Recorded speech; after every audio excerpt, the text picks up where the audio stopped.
So look, all of these major companies pulling out in person, other major conferences like the JP Morgan Healthcare Conference being canceled. Why are you moving ahead at this point in the pandemic? Well, I just want to clarify the facts, and thank you for having me and giving me that opportunity. I mean, the fact is that actually fewer than 10% of our companies have pulled out and at the last minute and made that decision for their own reasons. But we have over 2,300 companies that are exhibiting. And yeah, there is concern, of course, about COVID, but there's also an understanding we are not back in March of 2020. We set the parameters very early in the summer. We're the first major event to do so. We said, look, you have to be vaccinated to come here. We only allow adults in. You must wear a mask. We are giving every attendee free tests so they could have the quick 15-minute test in the privacy of their hotel room. We've taken all sorts of safety measures, and it's something that we are going to have wider aisles. We have social distancing. We're in a brand new facility. The ventilation's improved in all the facilities we're using.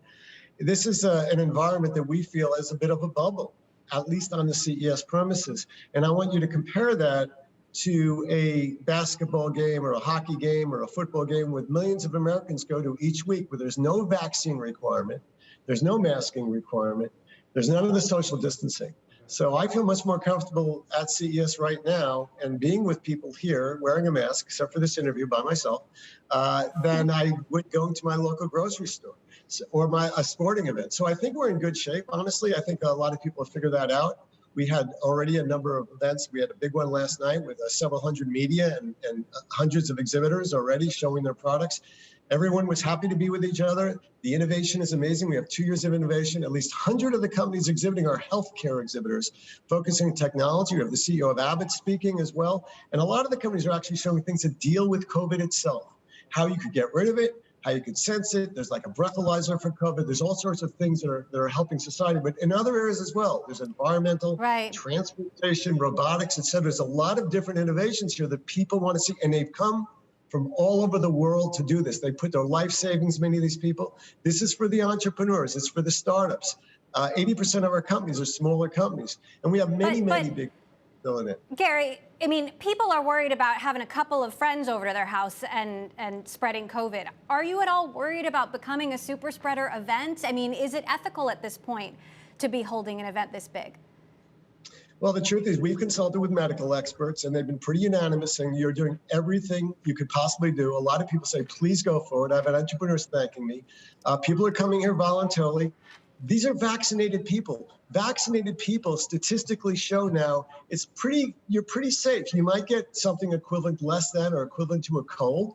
That's a possibility. We all recognize that when we go food shopping and we do other things. As I say, there's these sporting events, but people here are focused on innovation and solving the world's problems. We have lots of different companies that are out there, and they're coming and they want to be there. Some of the companies that they're talking about on your screen, that they have nothing to do with us to begin with. There's a lot of factual misinformation floating around. We see a lot of companies that are here, and big companies. Okay. Samsung's top executive is giving a speech. They're unleashing products tomorrow. Abbott's CEO is speaking. We have as well, we have some people taking advantage of the opportunity. A lot of the companies you put there are part of the event, and they're participating digitally so we could extend our footprint around the world as we did in 2021. And I feel really good about the fact that we are going forward because we have to get back to living again.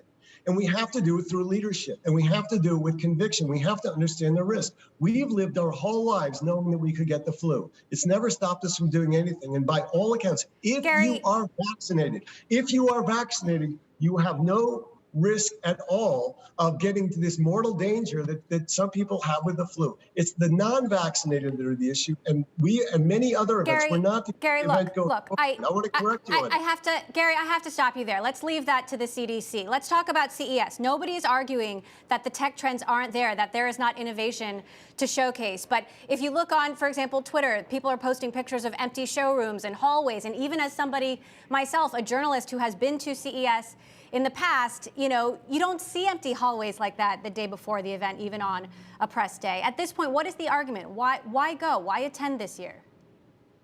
I was just walking down that hallway, and what you're showing is an empty registration area now because we aren't allowing people to register right now. Those are meeting rooms. The show has not started yet. I think those are very deceptive pictures you're showing. The fact is, if you go to the exhibit floor, if you go to the brand new West Hall, you will see vibrant, new, major and smaller company exhibits.